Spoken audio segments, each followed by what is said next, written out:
দেখুন, আপনার সন্তান ক্রমশ নেশাতে আসক্ত হয়ে পড়ছে। বিভিন্নভাবে আপনারা বোঝানোর চেষ্টা করছেন, কিন্তু কোনো কিছুতেই কোনো কথা শুনছে না সে। ক্রমশ নেশায় তার আসক্তি বৃদ্ধি পাচ্ছে। এমন ক্ষেত্রে আপনারা কি করবেন? যেই সময় আপনি রান্না করছেন, ঠিক সেই সময়কালে রান্না করতে করতে একটি ভোজ পাতার মধ্যে লাল কালির কলম দ্বারা সন্তানের নাম লিখবেন এবং নেশা মুক্তির জন্য সংক্ষেপে লিখুন।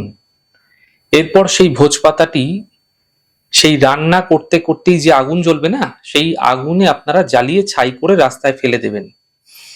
এবং প্রত্যেক দিন একটি লোহার গজাল পেরেক ভালো করে আপনারা আগুনে পুড়িয়ে লাল করে নেবেন এবং তারপরে আপনার সন্তান যে জল পান করে সেই জলের মধ্যে সেই গরম পেরেকটির ছ্যাঁকা দিয়ে সেই জল তাকে পান করান।